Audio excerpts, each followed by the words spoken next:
എന്നാ പറയണത് ദൈവത്തോട്? കർത്താവേ, അങ്ങ് ഞങ്ങളുടെ കൂടെ പോരുകയാണെങ്കിൽ ഞങ്ങളുടെ എല്ലാ ജനതകളെക്കാളും അനുഗ്രഹിക്കപ്പെടും. അതൊക്കെ മോസസ് എവിടെ നോക്കിയാണ് പറയണത്? ചുമ്മാ മേഘത്തെ നോക്കി പറയണതാ. ദൈവം അരൂപിയായതുകൊണ്ട് മോസസിനെ കാണാൻ പറ്റത്തില്ലല്ലോ. പിന്നെ ദൈവത്തിൻ്റെ മഹത്വമാണ് മേഘത്തിൻ്റെ ഇടയിൽ പ്രത്യക്ഷപ്പെടുന്നത്. പക്ഷേ എന്ത് പേഴ്സണലായിട്ടാണ് സംസാരിക്കണത്. അപ്പാ എന്ന് ഈശോ വിളിക്കണത് മേഘത്തെ നോക്കിയാ. അപ്പം അവനെ കണ്ടിട്ടല്ല. ഗെത്സേമനി മുട്ടുകുത്തുമ്പോൾ മേഘത്തെ നോക്കിയാണ് സംസാരിക്കണത്. ആകാശത്ത് നോക്കി സംസാരിക്കും. എൻ്റെ ദൈവവേദനയെ വിശ്വസിക്കുന്നവനെ സംബന്ധിച്ചിടത്തോളം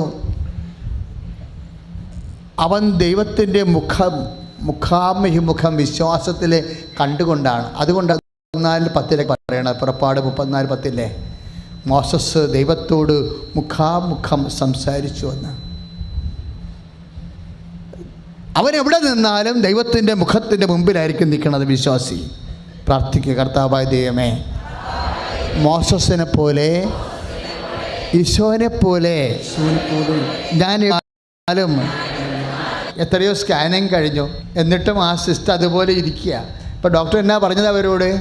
കുഞ്ഞിൻ്റെ മൂത്രാശയം പിളർക്കണം, ഓപ്പൺ സർജറിയാണ്, എന്നിട്ട് അവിടെ നിന്ന് സിസ്റ്റം ഓപ്പറേറ്റ് ചെയ്ത് മാറ്റണം. മൂത്രാശയത്തിന് ഡാമേജ് ഇല്ലാതെയൊക്കെ എങ്ങനെ ഓപ്പറേറ്റ് ചെയ്യാൻ പറ്റും? ഭയങ്കര പാടായിരിക്കും. പക്ഷേ ഒരു 1.5 മാസത്തോളം ഇത് മൂത്രമെല്ലാം ട്യൂബിട്ട് കിടക്കണം, ആശുപത്രി കിടക്കണം. അപ്പോൾ കുറേ കാശാവും. അപ്പോൾ ഈ കുഞ്ഞിനെ ഇത്രയും പെട്ടെന്ന് ഓപ്പറേറ്റ് ചെയ്യേണ്ടി വരണപ്പോൾ അമ്മക്ക് വേദനയാണ്. അമ്മ ആ വേദനയോടാണ് യൂട്യൂബിൽ കർത്താവിൻ്റെ ആരാധന കൂടിക്കൊണ്ടിരിക്കുന്നത്. ഇപ്പോഴും ആയിരക്കണക്കിന് മനുഷ്യർ യൂട്യൂബിലും ഫേസ്ബുക്കിലും ഉടമ്പടി ചേർന്നവർ ആരാധന കൂടിക്കൊണ്ടിരിക്കുകയാണ്. അവരെല്ലാം സമർപ്പിച്ച് പ്രാർത്ഥിക്കട്ടെ. ഹല്ലേലൂയ. അമ്മയെ പരിശുദ്ധമാണ്. ദൈവത്തിൻ്റെ ശക്തി സോഷ്യൽ മീഡിയയിൽ കർത്താവിൻ്റെ ആരാധന കൂടിക്കൊണ്ടിരിക്കുന്നവർ കുടുംബത്തിലെ അവിടെ സാമ്പത്തിക കടങ്ങളിൽ, രോഗങ്ങളിൽ, ഹൃദയഭാരങ്ങളിൽ യേശു ക്രിസ്തുവിനെ ശക്തി പ്രവർത്തിക്കട്ടെ.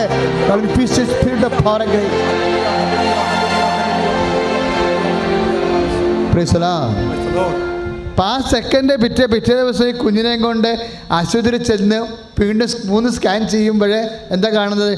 യൂട്രസിൽ അങ്ങനെ ഒരു സിസ്റ്റേ ഇല്ല. അത് തന്നെയാണ് ഇപ്പോൾ കുറവരിങ്ങാടത്തെ കുഞ്ഞ് സാക്ഷ്യം പറഞ്ഞതല്ലേ? കുറവരിങ്ങാടത്തെ കുഞ്ഞ് സാക്ഷ്യം പറഞ്ഞില്ലേ? അവൻ പേടിച്ചുപോയി, അവൾ പേടിച്ചുപോയി സാക്ഷ്യം പറഞ്ഞപ്പോൾ. ആൾക്കാരെ കണ്ട് പേടിച്ച. പക്ഷെ പിന്നെ അത് പറഞ്ഞു. എന്താ സംഭവിച്ചത്? ആരാധന നടന്നുകൊണ്ടിരിക്കുമ്പോൾ ആരാധനയിൽ TV-യിൽ നിന്ന് കർത്താവിൻ്റെ കൈസ്പർശം അനുഭവിച്ചെന്ന്. കൈസ്പർശം അനുഭവിച്ച് അവിടെ എഴുതിയിരിക്കണത് അവൾ ബോധം കെട്ട് വീണെന്നാണ് എഴുതിയിരിക്കണത്. അത് പറഞ്ഞോന്ന് എനിക്കറിയത്തില്ല. അത്രയും ശക്തമായി അതിലൂടെ എല്ലാ കാര്യങ്ങൾക്കും മാറ്റം. അതാണ് ജീവിക്കണ ദൈവവും ആരാധനയും. എൻ്റെ മക്കൾ അതാണ് കൂടണത്. നിങ്ങൾ ജീവനോടെ നേരെ കൃപാസനത്തിൽ വന്ന് കൂടുകയാണ് അല്ലേ? അപ്പം എൻ്റെ മക്കൾ അതനുസരിച്ചിട്ട് സന്തോഷമായിരിക്കണം. അച്ഛൻ്റെ മുഖത്ത് സന്തോഷം എന്താ? കർത്താവിൻ്റെ കൂടെ അമ്മയുടെ നടുക്കും നിൽക്കുന്നത് ഒരു സന്തോഷമാണ്. ശരിക്കും ജനങ്ങൾക്ക് വേണ്ടി ഈശോൻ്റെ അമ്മയുടെ ഇടയ്ക്ക് നിൽക്കില്ല. അതിനെത്രയോ പേര് മധ്യസ്ഥം പ്രാർത്ഥിച്ചിട്ടാണ് ഞാനിവിടെ നിൽക്കണത്. 1000 മധ്യസ്ഥ പ്രാർത്ഥന നടത്തിയിട്ടില്ലേ ഇതിന് വേണ്ടി? അപ്പോൾ അതുകൊണ്ട് തന്നെ നിങ്ങൾ സന്തോഷമായി. എന്ത് സാമ്പത്തികമായ കടങ്ങളായാലും എന്ത് രോഗങ്ങളായാലും അമ്മ പ്രത്യക്ഷപ്പെടി മണ്ണിൽ നിന്ന് അമ്മ എന്നെ അനുഗ്രഹിച്ച് ഈശോയുടെ ഇടയ്ക്ക് അനുഗ്രഹം വാങ്ങിച്ചു തന്നേ എന്നെ വിടത്തുള്ളെന്ന് പ്രഖ്യാപിക്കുക, പ്രാർത്ഥിക്കുക. അമ്മ പ്രത്യക്ഷപ്പെട്ട ഈ മണ്ണിൽ നിന്ന് എന്നെ വിടുന്നത് വെറും കൈയോടെ ആയിരിക്കുകയില്ല. കർത്താവിൻ്റെ വചനം ഞാൻ മനസ്സിലാക്കി ഞാനതിന് നന്ദി പറയുന്നു. സ്തുതിക്കട്ടെ. ഹല്ലേലൂയ.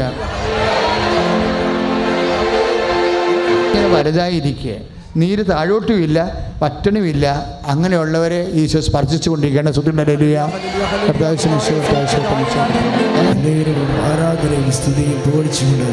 പരിശുദ്ധ പരമദിവ്യകാരുണ്യത്തിന്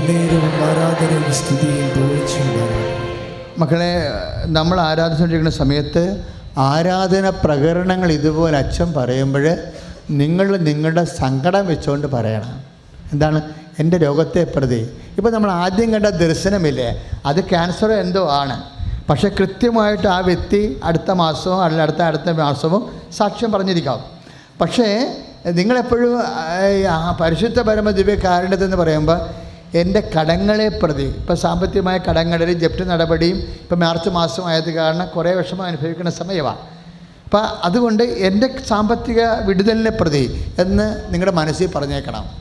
ഞാൻ പരിശുദ്ധ പരമ ദിവ്യകാരുണ്യത്തിനെന്ന് പറയുമ്പോൾ എൻ്റെ ബന്ധുവിൻ്റെ ക്യാൻസറിനെ പ്രതി അല്ലെങ്കിൽ രോഗങ്ങളെ പ്രതി അല്ലെങ്കിൽ നിങ്ങളെ അലട്ടുന്ന എന്തെങ്കിലും പ്രധാനപ്പെട്ട സങ്കടങ്ങളെ പ്രതി എന്ന് പറഞ്ഞിട്ട് വേണം സ്തുതിക്കാൻ.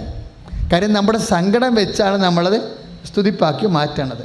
സങ്കടം എപ്പോഴും സ്തുതിപ്പാക്കി മാറ്റി കഴിയുമ്പോൾ സ്തുതിപ്പിലേക്ക് എന്നാ വരണത്? ശക്തി വരണം. നമ്മുടെ സങ്കടം വെച്ചല്ലേ നമ്മൾ ആരാധിക്കണത്, സ്തുതിക്കണത്. അപ്പോൾ സ്തുതിപ്പിലേക്ക് എന്നാ വരണത്? ബലഹീനതയിലാണ്. ഇപ്പം 2 കൊറിന്ത്യൻസ് നമ്മളെപ്പോഴും കേൾക്കണ വചനമാണ്. എന്നാ? ബലഹീനതയിലാണ് പറഞ്ഞ് ദൈവത്തിൻ്റെ ശക്തി ആവസിക്കുന്നത്. 2 കൊറിന്ത്യൻസ് 12:9 വചനങ്ങളാണ് അല്ലേ. ബലഹീനതയിലാണ് എന്ന് പറഞ്ഞ് ബലഹീനതയിലാണ് ദൈവത്തിൻ്റെ ശക്തി ആവസിക്കുന്നത്. അതുകൊണ്ടാണ് പൗലോസ് പറയണത്, ഞാൻ ബലഹീനനായിരിക്കുമ്പോഴാണ് ഞാൻ ശക്തനായിരിക്കണത്. അപ്പോൾ ദൈവത്തിൻ്റെ ശക്തി ആവസിക്കാനുള്ള ഒരു നല്ല ടൈം എന്താ? നമ്മൾ ബലഹീനരായിരിക്കുന്നത്. ഇപ്പോൾ ബാങ്കുകാരന് ജപ്തി നടപടി വരുമ്പോൾ നമ്മൾ ബലഹീനമാകും. എത്ര പവറുള്ളവരാണെങ്കിലും പപ്പ എന്നെ അങ്ങനെ വിഷമിച്ചിരിക്കണം പപ്പ, കർത്താവ് സഹായിക്കുമെന്നൊക്കെ കുഞ്ഞുങ്ങൾ പറയുമ്പോൾ നമ്മൾ മനസ്സ് ചേർക്കും, ദൈവമേ അങ്ങനെ പറയാൻ എനിക്കൊരു കുഞ്ഞെങ്കിലും ഉണ്ടല്ലോ എന്ന്, ഇല്ലേ? കാര്യം ഉടമ്പടിയിലൊക്കെ ഉള്ള എല്ലാ അനുഗ്രഹങ്ങളും ഇപ്പം നമ്മളെപ്പോഴും വിചാരിക്കേണ്ടത് ശക്തി ആണ്. ആരാധനയിലൂടെയും എന്ത് ആധ്യാത്മിക ശുശ്രൂഷയിലൂടെയായും നമുക്ക് ലഭിക്കുന്നത് ശക്തിയാണ്. ശക്തി ആവസിക്കുക. ഇപ്പം ശക്തി നമുക്ക് കണ്ട് ആവസിക്കാൻ പറ്റും, കേട്ടും ആവസിക്കാൻ പറ്റും. 2 തരത്തിലാണ് ദൈവം നമ്മുടെ ഉള്ളിലേക്ക് വരുന്നത്. ഒന്ന് കണ്ടു വരും, രണ്ടാമത് കേട്ട് വരും. ഇപ്പം നിങ്ങളെ ആരാധന വരുമ്പോൾ 2 സംഭവിക്കുന്നുണ്ട്. ഇപ്പം സാക്ഷ്യം എന്താണ്? കർത്താവ് അനുഗ്രഹിച്ച വ്യക്തികളെ കാണുകയാണ് നിങ്ങൾ, അല്ലേ? അവർ പറയണത് നമ്മൾ കേൾക്കുകയാണ്. ഇപ്പം അച്ഛൻ തന്നെയാണെങ്കിലും കർത്താവിൻ്റെ വചനങ്ങളല്ലാതെ ഒരു കഥയോ ഒന്നും പറയത്തില്ലല്ലോ, ഒന്നും പറയത്തില്ല. വചനങ്ങളെ പറയത്തുള്ളൂ. എന്താ കാര്യം?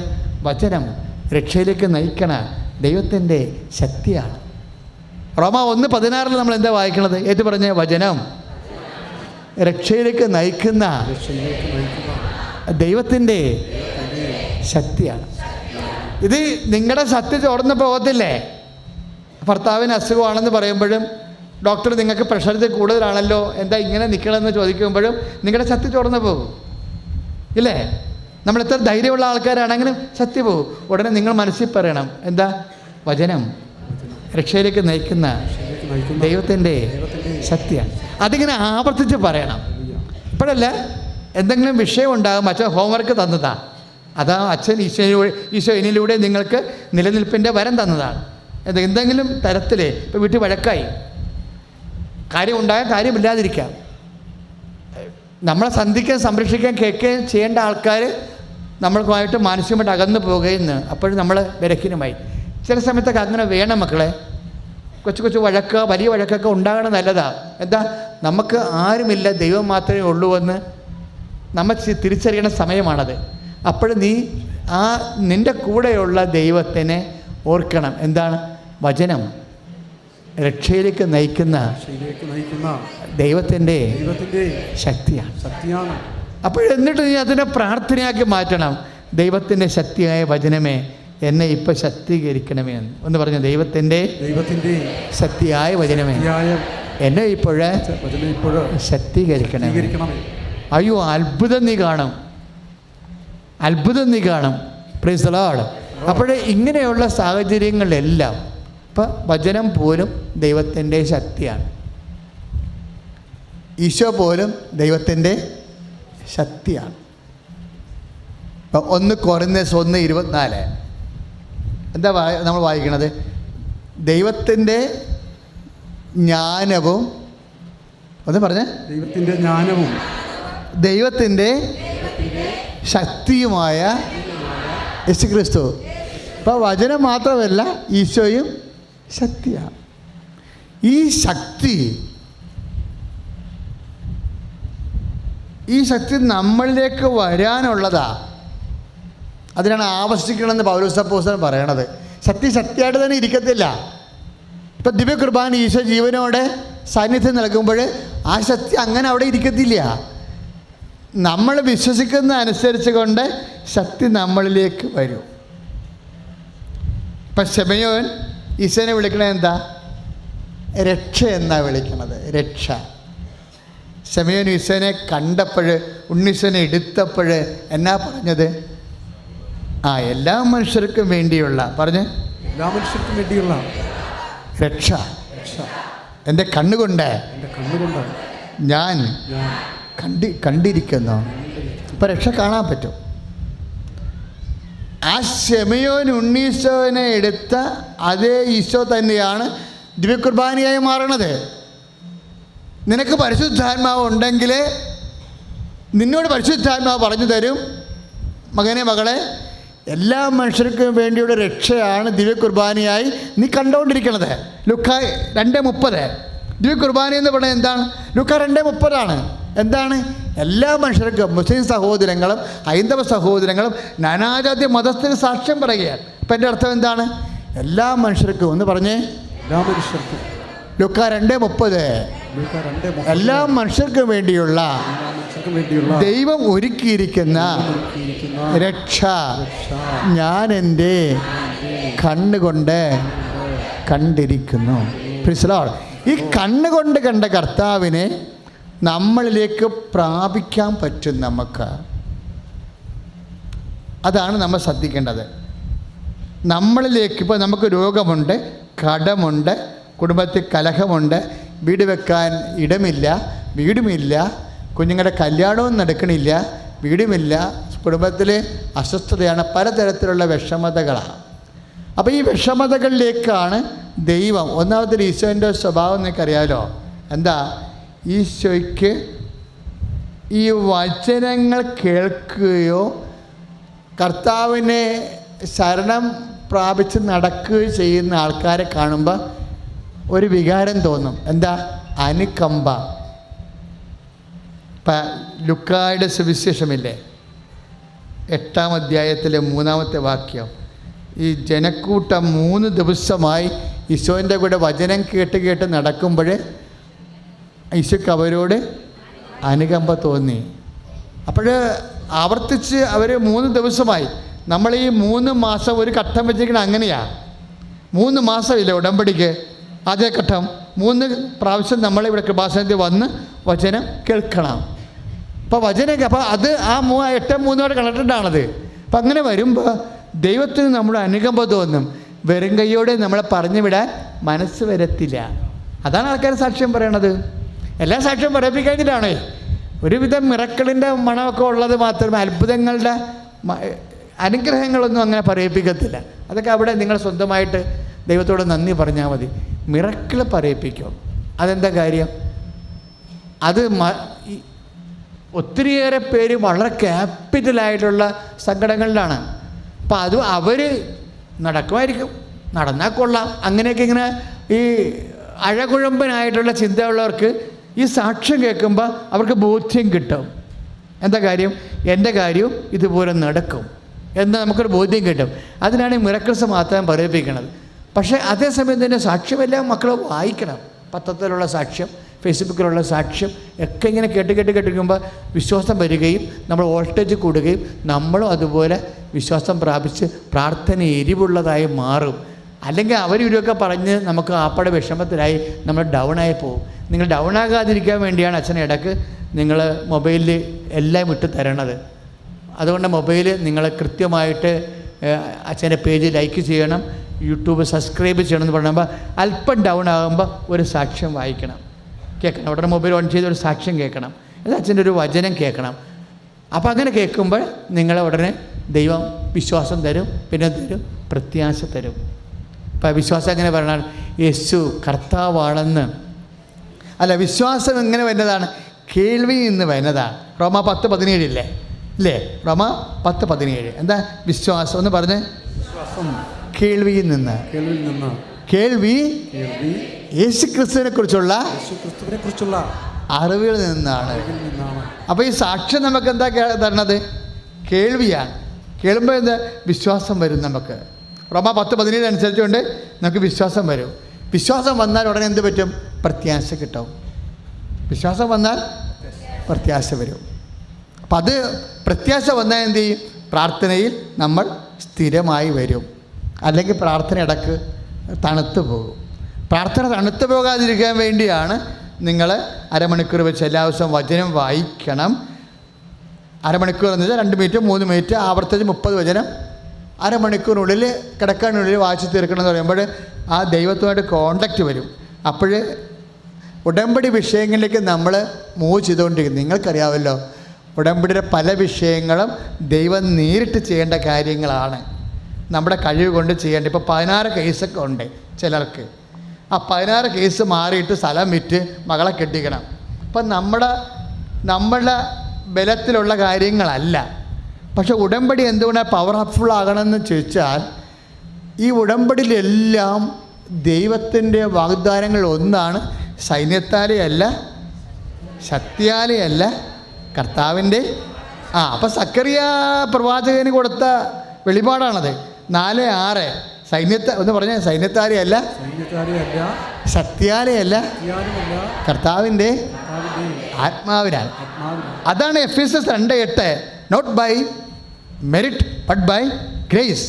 എന്താണ്? നിങ്ങളുടെ കഴിവ് കൊണ്ടല്ല, കർത്താവിൻ്റെ കൃപ കൊണ്ട്. അപ്പോൾ ഞാൻ എപ്പോഴും ചിന്തിക്കണം എന്താ അറിയാവോ? ഉടമ്പടി വെച്ചിരിക്കുന്ന പല കാര്യങ്ങളും അസാധ്യമായ കാര്യങ്ങളാണ്. ഈ അസാധ്യമായ കാര്യങ്ങൾക്ക് നിങ്ങളുടെ മാനുഷികമായ ബുദ്ധിയോ ശക്തിയോ വിദ്യാഭ്യാസമോ സ്വാധീനമോ സ്വത്തോ കൊണ്ടൊന്നും സാധിക്കുമല്ല. അവിടെ ദൈവം തന്നെ ഇടപെടണം. അപ്പോൾ ദൈവം ഇടപെടണമുണ്ടല്ലോ. സുപ്രീം കോടതി, യൂണിവേഴ്സിറ്റി, എല്ലാ മണ്ഡലങ്ങളിലും കർത്താവ് ഇടപെടുകയാണ്. അതെന്താണ്? നമ്മുടെ കഴിവ് കൊണ്ടല്ല, കർത്താവിൻ്റെ കൃപ കൊണ്ട്. സങ്കടവും സഹന സാഹചര്യം മനസ്സിൽ ഓർക്കണേ. പരിശുദ്ധ പരമദിവ്യ കാരുണ്യത്തിന്, പരിശുദ്ധ പരമദിവ്യ കാരുണ്യത്തിന് സ്തുതിക്കട്ടെ. ഹല്ലേലൂയ.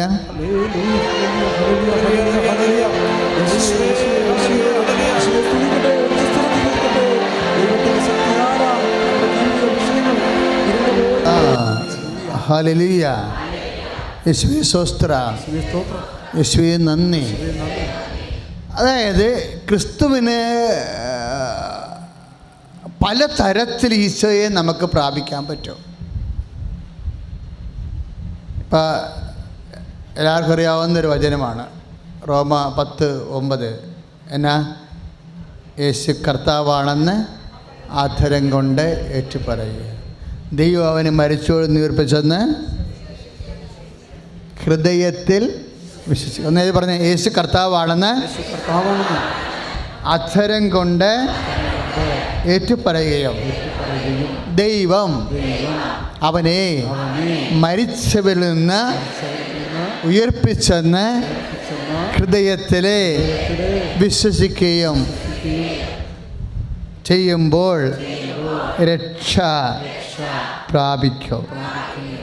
അപ്പം രക്ഷ ആരാണെന്നാണ് പറഞ്ഞത്? നേരത്തെ പറഞ്ഞത് ശമയോൻ പറഞ്ഞത് ലുക്ക 2:30.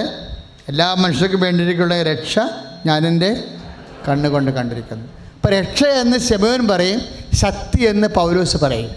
2 ആളൊന്നാണ്. ആരാണ്? ഈശോ. രക്ഷ എന്ന് ശമയോൻ പറയും, ശക്തി എന്ന് പൗലോസ് പറയും. ദൈവത്തിൻ്റെ ജ്ഞാനവും 1 കൊരിന്ത്യർ 1:24 ദൈവത്തിൻ്റെ ജ്ഞാനവും ദൈവത്തിൻ്റെ ശക്തിയുമായ യേശുക്രിസ്തു. അപ്പം ശക്തിയായാലും രക്ഷയായാലും നമ്മളെന്തിങ്ങനെ ചെയ്യണത്? പ്രാപിക്കുകയാണ് ചെയ്യണത്. അതിൻ്റെ പ്രോസസ്സ് മെക്കാനിസം അറിയണം. നമ്മൾ പ്രാപിക്കുകയാണ് ചെയ്യണത്. ശക്തിയായാലും രക്ഷയായാലും നമ്മൾ പ്രാപിക്കുകയാണ് ചെയ്യണത്. ആരാധനയിലായാലും എങ്ങനെയാണത് പ്രാപിക്കണത്? പ്രഖ്യാപിക്കുമ്പോഴാണ്. യേശു കർത്താവാണെന്ന് അധരം കൊണ്ട് ഏറ്റുപറയുന്നു. എന്ന് പറഞ്ഞ യേശു കർത്താവാണ്, യേശു കർത്താവാണ്. ഇപ്പം കർത്താവാണെന്ന് പറയുമ്പോൾ രോഗത്തിൻ്റെയും കർത്താവാണ്, കടങ്ങളുടെയും കർത്താവാണ്. നിൻ്റെ ഇല്ലായ്മയുടെയും കർത്താവ് തന്നെയാണ്, ഈശോ തന്നെ കർത്താവ്. ഇപ്പം കർത്താവ് എന്ന് പറയുമ്പോൾ പിന്നെ അതിൻ്റെ അപ്പുറത്ത് മുകളിൽ ആരുമില്ല. നിനക്ക് ക്യാൻസറാണെന്ന് പറഞ്ഞാലും മഞ്ഞപ്പിത്തമാണെന്ന് പറഞ്ഞാലും കരളിൻ്റെ അസുഖമാണെന്ന് പറഞ്ഞാലും കരളിൻ്റെ അസുഖത്തിന് ഇപ്പോൾ ഡോക്ടർ പറഞ്ഞ ഒരു സാക്ഷ്യം കേട്ടില്ലേ? അല്ല ഡോക്ടർ എന്ന് പറഞ്ഞ ഇപ്പോൾ ഒത്തിരിയേറെ കരൾ രോഗികൾ സുഖപ്പെടുന്നുണ്ട്. പുതിയ കരളും പുതിയ കിഡ്നി അമ്മയുടെ മധ്യശരീശ വെച്ച് കൊടുക്കുന്നുണ്ട്. അവർ ഇപ്പോൾ ഒന്ന് രണ്ടോ ആണെങ്കിൽ നമുക്ക് പറയാം ഒറ്റപ്പെട്ട സംഭവം. അങ്ങനെയല്ല, നിരന്തരം ഇങ്ങനെ ഓരോ സാക്ഷ്യങ്ങൾ വരുന്നത് നിങ്ങൾ യൂട്യൂബിൽ നോക്കിയാൽ മനസ്സിലാകും. യേശു കർത്താവാണെന്ന്. അപ്പോഴേ രോഗമല്ല കർത്താവ്, ആരാണ്? യേശുവാണ് കർത്താവ്. കടവും ജപ്തി നടപടിയും ഒന്നുമല്ല കർത്താവ്, ആരാണ്? യേശുവാണ് കർത്താവ്. അപ്പം നീ ആ വചനം കേൾക്കുമ്പോൾ പരിശുദ്ധാത്മാവ് നിന്നിലിരുന്നുകൊണ്ട് അത് വ്യാഖ്യാനിച്ച് തരണം. അപ്പം നീ ഇടയ്ക്ക് പറയണം യേശു കർത്താവാണ്. നീ പരീക്ഷയെ തോറ്റെന്ന് പറഞ്ഞാലും നീ പറയണം പരീക്ഷയല്ല, റിസൾട്ടല്ല, സർട്ടിഫിക്കറ്റ് അല്ല കർത്താവ്, യേശു കർത്താവ്. അപ്പോൾ യേശു കർത്താവാണ്, യേശു കർത്താവാണ് ഇങ്ങനെ പറഞ്ഞുകൊണ്ട് നടക്കണം. എന്താ ഉള്ളിൽ എന്തെങ്കിലും ഒരു പരാജയം വന്നാൽ അപ്പം തന്നെ പറയണം, നീ ഫോർമാറ്റ് ചേഞ്ച് ചെയ്യണം. യേശു കർത്താവാണ്, യേശു കർത്താവാണ്, യേശുവാണ് കർത്താവ്, യേശുവാണ് ശക്തി. അക്ഷരം കൊണ്ട് ഏറ്റുപറയുകയും ദൈവം അവനെ ഒന്ന് പറഞ്ഞ ദൈവം അവനെ മരിച്ചവരിൽ നിന്ന് ഉയർപ്പിക്കുകയും ചെയ്തു. ഇപ്പം മരണത്തിനേക്കാൾ വലിയ കാര്യമില്ലല്ലോ. അതിനേക്കാൾ വലിയ കാര്യം എന്താണ്? ഉയർപ്പ്, അല്ലേ? എന്ത് തകർച്ച വന്നാലും ഞാൻ എന്നെ തരണം ചെയ്യും ഈശോയുടെ നാമത്തിൽ. ഒന്ന് പറഞ്ഞ്, എന്ത് തകർച്ച വന്നാലും ഞാനതിനെ തരണം ചെയ്യും ഈശോയുടെ നാമത്തിൽ. ഒന്നിന് പറഞ്ഞ്, എന്ത് തകർച്ച വന്നാലും ഞാനതിനെ തരണം ചെയ്യും ഈശോയുടെ നാമത്തിൽ. കൈ അടിച്ച് കിടത്താൻ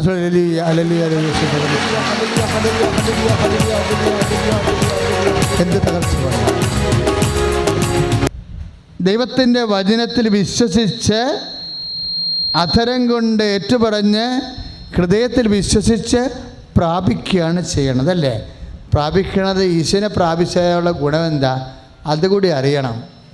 ഈ പ്രാർത്ഥനയ്ക്ക് സബ്സ്റ്റിറ്റ്യൂട്ടില്ല കേട്ടോ, ഓർത്തേക്കണം. പ്രാർത്ഥന മുടങ്ങിപ്പോയി, പ്രാർത്ഥന ചെല്ലിയില്ല എന്നൊന്നും പറയരുത്. കാര്യം ഈ പ്രെയർ ടൈമിലാണ്. ഈ പ്രാർത്ഥനയ്ക്ക് സബ്സ്റ്റിറ്റ്യൂട്ട് ഉണ്ടായിരുന്നെങ്കിൽ ഈശോ പുങ്കാവനത്തിൽ പ്രാർത്ഥിക്കേണ്ട കാര്യമില്ലല്ലോ. പ്രാർത്ഥനയ്ക്ക് പകരം പ്രാർത്ഥന മാത്രമേ ഉള്ളൂ. എത്ര കൂടിയാലും കൂടാത്തൊരു സംഭവമാണ് പ്രാർത്ഥന. പ്രാർത്ഥന കൂടിപ്പോയെന്നൊന്നും പറയരുത്. ചില പിശാചുക്കൾ അങ്ങനെ പറയും, അവർക്ക് പ്രാർത്ഥന കൂടിപ്പോയിട്ടാണെന്ന് പറയും. പ്രാർത്ഥന ഒരിക്കലും കൂടത്തില്ല. 24 മണിക്കൂറും പ്രാർത്ഥിച്ച ആളാണ് ഈശോ. എന്തിനാ അങ്ങനെ പ്രാർത്ഥിക്കണത്? അതായത് പ്രാർത്ഥനയിലാണ്. ഇപ്പം തന്നെ ഇപ്പം 1 കൊരിന്ത്യർ 1:24 നമ്മൾ എന്താ വായിച്ചത്? ദൈവത്തിൻ്റെ ജ്ഞാനവും പറഞ്ഞേ, ദൈവത്തിൻ്റെ ശക്തിയുമായ യേശുക്രിസ്തു. നിങ്ങളൊന്ന് ചിന്തിച്ചേ, ഞാൻ പ്രാർത്ഥിച്ചുകൊണ്ടിരുന്നപ്പോഴാണ് ഈ വചനം എൻ്റെ മനസ്സിൽ വന്നൊരു പരിശുദ്ധാത്മ പറഞ്ഞത്. എന്താണെന്നറിയാവോ? ദൈവത്തിൻ്റെ ജ്ഞാനമെന്ന് പറഞ്ഞാൽ ദൈവത്തിൻ്റെ അറിവാണ്, ദൈവത്തിൻ്റെ നോഹവ്, ജ്ഞാനസൂത്രമാണ്. എന്താണ്? വാട്ട് ടു ഡു, എന്താണ് ചെയ്യേണ്ടതെന്ന്, തിയറിയാണെന്ന്. ദൈവത്തിൻ്റെ സിദ്ധാന്തമാണ്. ദൈവത്തിൻ്റെ സിദ്ധാന്തവും ദൈവത്തിൻ്റെ പ്രയോഗവും ഒന്ന് തിരിച്ച് വായിക്കാൻ പറഞ്ഞു. ദൈവത്തിൻ്റെ സിദ്ധാന്തവും ദൈവത്തിൻ്റെ പ്രയോഗവും അതല്ലേ ദൈവത്തിൻ്റെ ജ്ഞാനവും ദൈവത്തിൻ്റെ ശക്തിയുമെന്ന്. എന്ന് വെച്ചാൽ നീ രക്ഷപ്പെടാനുള്ള തിയറി, പോംവഴി അതും ഈശോ തന്നെയാണ്. അതാണ് ദൈവത്തിന് ജ്ഞാനമെന്ന് പറയണത്. ഈ ദൈവത്തിന് ജ്ഞാനം നിൻ്റെ ആത്മാവിൽ നിറയുമ്പോൾ കർത്താവ് പുതിയ വഴികൾ കാണിച്ചു തരും. നിൻ്റെ വഴി കയ്യിൽ വഴിയുണ്ട്. എന്താ വഴി? പറമ്പ് വിറ്റ് മാറണമേ എന്നാൽ മാത്രമേ മകളെ കെട്ടിക്കാൻ പറ്റത്തുള്ളൂ എന്നാണ്. ഇപ്പോൾ ഒരു സാക്ഷ്യം നിങ്ങൾ കേട്ടില്ലേ? എന്താണ്? പോയി ബെൻഡ് വെച്ചില്ലേ അവർ, കിട്ടാനുള്ള കാശിന് ബെൻഡ് വെച്ചു. അപ്പോൾ അവർ പതറിപ്പോയി. ഉടമ്പടി ചെയ്തപ്പോൾ മനസ്സറിയാത്തൊരു 10 ലക്ഷം കൊടുത്തെന്ന്. അതെന്താണ്? പുതിയ വഴികൾ വരണതാണ്. ദൈവത്തിൻ്റെ ജ്ഞാനമാണത്. ദൈവത്തിൻ്റെ ജ്ഞാനവും പിന്നെ എന്താണ്? ദൈവത്തിൻ്റെ ശക്തിയുമായ യേശുക്രിസ്തു. ഒരു 2 ലക്ഷത്തിൻ്റെ ഒരു സാക്ഷ്യം കേട്ടില്ലേ? അവൻ ആ സ്റ്റുഡൻ്റാണ്. പക്ഷേ ആ 2 ലക്ഷം കൊടുത്തില്ലെന്നുണ്ടെങ്കിൽ അവന് പരീക്ഷ എഴുതാൻ പറ്റത്തില്ല, ഫിലിപ്പൈൻസിൽ തുടരാൻ പറ്റത്തില്ല, വിസ പ്രോബ്ലം ഉണ്ടാവും, ചിലപ്പോൾ അകത്തും പോകും. അപ്പം അവനെ അറിയാത്ത ഒരു കന്യാസ്ത്രീ കൊണ്ടുവന്ന് രഹസ്യമായിട്ട് 2 ലക്ഷം രൂപ കൊടുക്കുകയാണ്. ഓരോ വഴികൾ തെളിഞ്ഞ് വരുന്ന കാര്യം മനസ്സിലാക്കണം. ഒരു വഴിയും നമ്മുടെ മുമ്പിൽ വേണമെന്ന് ഞാൻ പറയത്തില്ല. ഉടമ്പടിക്ക് നിങ്ങൾ അതാണ് നിങ്ങൾ സാക്ഷ്യം കേൾക്കണമെന്ന് പറയണത്. സാക്ഷ്യം കേട്ടാൽ മാത്രം പോരാ, സാക്ഷ്യത്തിനകത്തുള്ള സിദ്ധാന്തം അറിയണം. അതെന്താണ്? അത് ഈ കേട്ട സാക്ഷ്യങ്ങളെല്ലാം എന്തിൻ്റെതാണ്?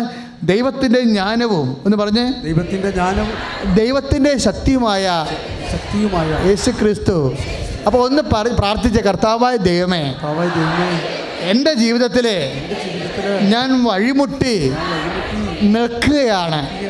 കർത്താവേ, ജ്ഞാനമായി എന്നിൽ ആവശ്യിക്കണമേ. 1 കൊരിന്ത്യൻസ് 1:24 ഓ ദിവ്യകാരുണ്യമേ, ഞാൻ കണ്ണീരോടെ പ്രാർത്ഥിക്കുന്നു, ജ്ഞാനമായി എന്നിൽ നിറയണമേ. സ്തുതിയുടെ ഹല്ലേലൂയ. വളരെ ശ്രദ്ധയോടെ സന്തോഷത്തോടെ മക്കളെ പ്രാപിക്കാനാണ്. കാര്യം എന്താണ്? നമ്മൾ രക്ഷ പ്രാപിച്ചുകൊണ്ടിരിക്കുക. രക്ഷ നമ്മളിലേക്ക് വരുന്നത് എന്താണ്? ജ്ഞാനമായിട്ട് വരുമെന്നല്ലേ പറയണത്. ലൂക്കാ 2:30 അനുസരിച്ച് കൊണ്ട് രക്ഷ, റോമ 10:9 അനുസരിച്ച് കൊണ്ട് രക്ഷ പ്രാപിക്കുകയാണ്. ആ രക്ഷയാകുന്ന ദൈവത്തിൻ്റെ ജ്ഞാനം നമ്മുടെ ഉള്ളിലേക്ക് ആവശ്യിക്കപ്പെടുകയാണ്. അതുകൊണ്ടാണ് ബ്രദർ ആ പാട്ട് പാടിയത്. നമുക്ക് ഒരിക്കൽ കൂടി പാട്ട് പാടിക്കൊണ്ട് സ്തുതിച്ച് കർത്താവിന് ജ്ഞാനം പ്രാപിക്കാം. ഹല്ലേലൂയ.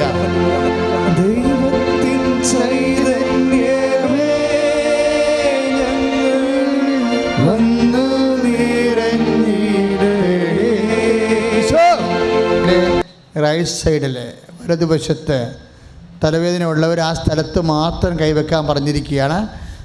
തലയുടെ വലതുവശത്ത് തലവേദന ഉള്ളവർ വർഷങ്ങളായിട്ടുള്ളവരാണ്. ഈ ജില്ലയുടെ പുറത്ത് വടക്കൻ മേഖലകളിൽ നിന്നുള്ളവർ മാറാത്ത ചില തലവേദന അനുഭവിക്കുന്നവരെ മെസ്സേജിലുണ്ട്. അപ്പോൾ അതുകൊണ്ട് തന്നെ മക്കൾ അടുത്തായാലും അകന്നായാലും തലവേദന ഈ പ്രദേശത്തുള്ളവർ, വലത് ചെവിക്ക് മുകളിലുള്ളവർ അവിടെ കൈവച്ചുകൊണ്ട് അതിശക്തമായ സ്തുതിയുടെ ഹല്ലേലൂയ. ഈശോയെ സ്തോത്രം, ഈശോയെ സ്തോത്രം, ഈശോയെ സ്തോത്രം, ഈശോയെ സ്തോത്രം, ഈശോയെ സ്തോത്രം, ഈശോയെ സ്തോത്രം, ഈശോയെ സ്തോത്രം, ഈശോയെ സ്തോത്രം, ഈശോയെ സ്തോത്രം, ഈശോയെ സ്തോത്രം, ഈശോയെ സ്തോത്രം, ഈശോയെ സ്തോത്രം, ഈശോയെ സ്തോത്രം, ഈശോയെ സ്തോത്രം, ഈശോയെ സ്തോത്രം. Lord Jesus Christ, pour out His Spirit. മക്കളെ ശ്രദ്ധിക്കുക. പൂച്ചയുടെ തലയോട്ടി പോലെ, എന്നാ പൂച്ചയുടെ തലയോട്ടി എന്ന് പറഞ്ഞത് എനിക്കറിയത്തില്ല. അതിന് വായും 2 കണ്ണും ദൂരം. ഇതുപോലെ ഒരു അസ്ഥിഭാഗം നമ്മുടെ ശരീരത്തിലുണ്ട്. 3 ദൂരം അതിനുണ്ട്. ഒരു അസ്ഥി ഇങ്ങനെ കുഞ്ഞു പൂച്ചയുടെ തലയോട്ടി പോലെ ഒരു അസ്ഥി, ഉണ്ട പോലെ ഒരു അസ്ഥിക്ക് 3 ദൂരങ്ങളുണ്ട്. അതിലൂടെ ഞരമ്പോ പേശികളോ ഒക്കെ പസ് ചെയ്യണതാണ്. പക്ഷേ 3 ദൂരങ്ങളിൽ ദ്രവിപ്പുണ്ട്. ആ അസ്ഥി ദ്രവിച്ചുകൊണ്ടിരിക്കുക. അതുപോലെ ഇത്തരം അസ്ഥിക്ക് രോഗമുള്ളവരെ കർത്താവ് ഇപ്പം സ്പർശിച്ച് സുഖപ്പെടുത്തിക്കൊണ്ടിരിക്കുന്ന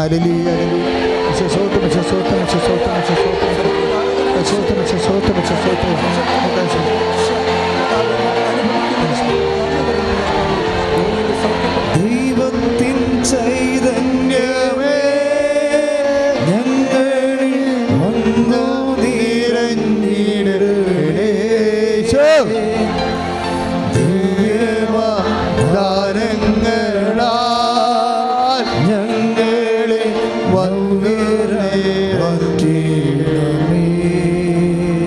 പരിശുദ്ധ പരമദിവ്യകാരുണ്യത്തിന് ആരാധനയും സ്തുതിയും പുകഴ്ചയും ഉണ്ടായിരിക്കട്ടെ. പ്രിയപ്പെട്ടവരെ, നമ്മൾ കർത്താവിൻ്റെ ശക്തി പ്രാപിക്കുന്നതിനെക്കുറിച്ചാണ് ഈശോൻ്റെ വചനം പരിശുദ്ധാത്മാവ് നമ്മളെ വെളിപ്പെടുത്തിക്കൊണ്ടിരിക്കുന്നത്. എന്നിട്ട് അവസാനം ഈശോ എന്നാ പറഞ്ഞത്? അവസാനം പരിശുദ്ധാത്മ എന്നാ പറഞ്ഞത്? അതായത് ദൈവത്തിൻ്റെ ജ്ഞാനം നമ്മളിലേക്ക് ആവശ്യിക്കുകയാണ്. അത് വലിയ ഒരു വെളിപാടാണത്. എന്താ കാര്യം വെച്ച് കഴിഞ്ഞാൽ, നമ്മൾ രക്ഷപ്പെടേണ്ട വഴി നമുക്ക് ഉപദേശിച്ച് തരാൻ ദൈവത്തിൻ്റെ ജ്ഞാനത്തിന് കഴിയും. ഇപ്പോൾ നിനക്ക് പല കോംപ്ലിക്കേഷനാണെന്ന് വിചാരിച്ച പല വിഷയങ്ങളാണ്. എവിടെ തുടങ്ങണം, ആരും നമ്മളെ ഉപദേശിക്കുമെന്ന് നമുക്കറിയത്തില്ല. ഈ പ്രശ്നം ഇപ്പോൾ തുടങ്ങിയതല്ല. എന്തുകൊണ്ട് ദൈവത്തിൻ്റെ ജ്ഞാനമെന്ന് ഈശോ വെളിപ്പെടുത്തി. എൻ്റെ ദൈവവേദന എന്തെങ്കിലും കാര്യങ്ങൾ ഈശോനെക്കുറിച്ച് നമ്മളെ വെളിപ്പെടുത്തിയാൽ ആ വെളിപാട് കേട്ട് നമ്മൾ അതനുസരിച്ച് ജീവിച്ച് രക്ഷപ്പെടാൻ വേണ്ടിയാണ്. ഇപ്പം മോസസ് ദൈവത്തോട് എന്താ പറഞ്ഞത്? വഴിമുട്ടി, മൊഴിമുട്ടി, ഗതിമുട്ടി അസ്തപ്രജ്ഞനായി നിന്നുപോയ ഒരു പുറപ്പാട് കാലം മോസസിന് അവകാശമായി വന്നിട്ടുണ്ട്. ഉറക്കമില്ലായിരുന്നു, എന്ത് ചെയ്യണമെന്ന് അറിയത്തില്ലായിരുന്നു. മുമ്പിലാണെങ്കിൽ പുറപ്പാട് വഴികളിൽ ജെറീക്കോ കോട്ട, രാക്ഷസ കോട്ട നിൽക്കുന്ന, പുറപ്പാട് വഴികളിൽ ജോർദാൻ കരകവിഞ്ഞൊഴുകുന്ന, ജനങ്ങൾക്കാണെങ്കിൽ പട്ടിണിയാണ്. എന്ത് ചെയ്യണമെന്ന് മോസസിന് അറിയാൻ പാടില്ലായിരുന്നു. അപ്പോൾ മോസസ് കണ്ണീരോടെ കർത്താവിനോട് പറഞ്ഞു, കർത്താവേ, ഞാൻ നടക്കേണ്ട വഴി നീ എനിക്ക് കാണിച്ചു തരണമേ. അതാണ് വഴി, ജ്ഞാനം. ഞാൻ എന്താണ് ചെയ്യേണ്ടതെന്ന് എനിക്കറിയില്ല. അതാണ് പുറപ്പാടിൻ്റെ 33:12. പുറപ്പാട് 33:12. ഞാൻ നടക്കേണ്ട വഴി. മോസസിനെപ്പോലെ നമുക്ക് പ്രാർത്ഥിക്കാം, ദിവ്യകുർബാനയോട് പ്രാർത്ഥിക്കാം. എന്നെ ശ്രവിക്കുന്ന സോഷ്യൽ മീഡിയയിൽ പോലും ഇരുന്ന് ധ്യാനം കൂടുന്ന എല്ലാ മക്കളും പ്രാർത്ഥിക്കട്ടെ, കർത്താവേ, മോസസിനെ പോലെ ഞാൻ പ്രാർത്ഥിക്കുന്നു. കർത്താവിൻ്റെ ജ്ഞാനം എന്നിലേക്ക് ആവസിച്ച് ആ ജ്ഞാനപ്രകാരം ഞാൻ നടക്കേണ്ട വഴി, എടുക്കേണ്ട തീരുമാനം എനിക്കിന്ന് വെളിപ്പെടുത്തണമേ, രാത്രിക്കുള്ളിൽ വെളിപ്പെടുത്തണമേ. സ്തുതിക്കട്ടെ, ഹല്ലേലൂയ.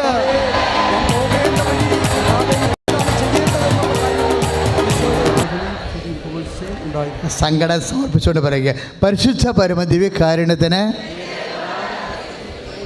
സഹനം സമർപ്പിച്ചുകൊണ്ട് പറയുക, പരിശുദ്ധ പരമ ദിവ്യകാരുണ്യത്തിന്. മോസസിന് ദൈവം വഴി കാണിച്ചു കൊടുത്തു. അതാണ് സങ്കീർത്തനം എഴുതിയിരിക്കുന്നത്. ദൈവമായ കർത്താവ് മോസസിന് തൻ്റെ വഴികളും ഇസ്രയേൽ ജനത്തിന് തൻ്റെ പ്രവർത്തികളും അവിടുന്ന് വെളിപ്പെടുത്തി. എന്ന് പറഞ്ഞേ, ദൈവമായ കർത്താവ് മോസസിന് തൻ്റെ വഴികളും ഇസ്രയേൽ ജനത്തിന് തൻ്റെ പ്രവർത്തികളും വെളിപ്പെടുത്തി. സങ്കീർത്തനത്തിലെ 203 സങ്കീർത്തനമാണ് 7-ാം തിരുവചനം. അവിടെ എന്താ വരുന്നത് മക്കളെ? തിയറിയും പ്രാക്ടിക്കലുമാണ് വരുന്നത്. ഞാൻ മുമ്പ് പറഞ്ഞില്ലേ നിങ്ങളോട്, 1 കൊരിന്ത്യർ 1:24 ദൈവത്തിൻ്റെ ജ്ഞാനവും ദൈവത്തിൻ്റെ ശക്തിയും. അതുതന്നെയാണ് ദൈവത്തിൻ്റെ വഴികളും ദൈവത്തിൻ്റെ പ്രവൃത്തികളും, സിദ്ധാന്തവും പ്രയോഗവും. ഒരേ സമയത്ത് തന്നെ അതാണ് ഞാൻ നിൻ്റെ മുഖത്ത് നോക്കി നീ നടക്കേണ്ട വഴി ഞാൻ നിനക്ക് കാണിച്ചു തരുമോ. ദൈവത്തിൻ്റെ പണ്ട് മുതലുള്ള വഴി ഇതാ. നിങ്ങൾ പോകരുതെന്ന് ഞാൻ പറയണത്. കർത്താവിൻ്റെ മുമ്പിൽ ഇരുന്നാലേ ഈ മൂട്ട കുത്തിയ പോലെ പോകരുത്. കർത്താവ് വഴി കാണിക്കാതെ ഞാൻ പോകത്തില്ലെന്ന് പറഞ്ഞു. ഈ ഉപവാസം എന്ന് പറഞ്ഞാൽ എന്നാ? ഉടമ്പടി ഉപവാസം. ഉടമ്പടി ഉപവസിക്കുന്നത് എന്തിനാണ്? അത് സങ്കീർത്തനം 32:8. എന്താ? നീ നടക്കേണ്ട വഴി നിൻ്റെ മുഖത്ത് നോക്കി ഞാൻ നിന്നെ ഉപദേശിക്കും. കർത്താവേ, നീ എനിക്ക് വഴി ഉപദേശിച്ച് തരണവരെ ഞാൻ ഒരിടത്തേക്കും പോകത്തില്ല. ഒന്ന് പറഞ്ഞ്, കർത്താവേ. സങ്കീർത്തനം 32:8 അനുസരിച്ച് കൊണ്ട് കണ്ണീരോടെ പ്രാർത്ഥിക്കുന്നു. ഞാനും എൻ്റെ കുടുംബവും നടക്കേണ്ട വഴി, രക്ഷപ്പെടേണ്ട വഴി എനിക്ക് കാണിച്ചു തരണമേ. സ്തുതിക്കട്ടെ, ഹല്ലേലൂയ. ദിവ്യകാരുണ്യത്തിന് കർത്താവായ ദൈവമേ, ഞാൻ നടക്കേണ്ട വഴി എനിക്ക് കാണിച്ചു തരണമേ. എൻ്റെ മക്കളെ, ഇതിൻ്റെ ഒരു വിഷയമുള്ളത്, മോസസിനെ നടക്കേണ്ട വഴി കാണിച്ചു തരണമേ എന്ന് മോസസ് പ്രാർത്ഥിച്ചില്ലേ? ഇവിടെ പ്രാർത്ഥിച്ചത് പുറപ്പാട് 33:12. അപ്പോൾ സങ്കീർത്തനം 103:7 അനുസരിച്ച് കൊണ്ട് അവൻ നടക്കേണ്ട വഴി അവന് കാണിച്ചു കൊടുത്തല്ലോ ദൈവം. പക്ഷേ എങ്ങനെയാണത് കാണിച്ചു കൊടുത്തത്? പ്രാർത്ഥിക്കുമ്പോൾ അതിന് ഈ മിനിമം പരിശുദ്ധാത്മാവിനെ പ്രിസർവ് ചെയ്യണമെന്ന് ഞാൻ പറയും. പൊട്ടത്തരാണ് പറയണത്, അങ്ങനെയൊന്നും പറയാൻ പാടില്ല. എന്നാലും ഞാൻ പറയുകയാണ്, പരിശുദ്ധാത്മാവിനെ നിലനിർത്തിക്കൊണ്ടാണ് എപ്പോഴും നമ്മുടെ വികാരങ്ങൾ, പ്രവൃത്തികൾ, സമീപനങ്ങളെല്ലാം പരിശുദ്ധാത്മാവിനെ ഗ്യാരണ്ടി ചെയ്യണം. നിങ്ങളുടെ ചില നിലപാട് കാരണം പരിശുദ്ധാത്മ വിട്ടുവെച്ചും പോകരുത്. നമുക്ക് ഇത്തിരി നഷ്ടം വരും ചിലപ്പോൾ സമയത്ത്. കർത്താവുമായിട്ടുള്ള എല്ലാ കച്ചവടത്തിനും ആദ്യം നഷ്ടമായിരിക്കും. അത് ഈശോ ആദ്യം പറഞ്ഞിട്ടുണ്ട്. ആദ്യം നമുക്ക് ചിലവാണ്, എക്സ്പെൻഡിച്ചറാണ്, പിന്നെയാണ് ഇൻകം വരണത്. ഇൻകം വന്നു കഴിഞ്ഞാൽ പിന്നെ നിത്യത വരെ വരുമെന്നേ ഉള്ളൂ. അതാണ് കർത്താവുമായിട്ടുള്ള ഇടപാടിൻ്റെ പ്രശ്നം.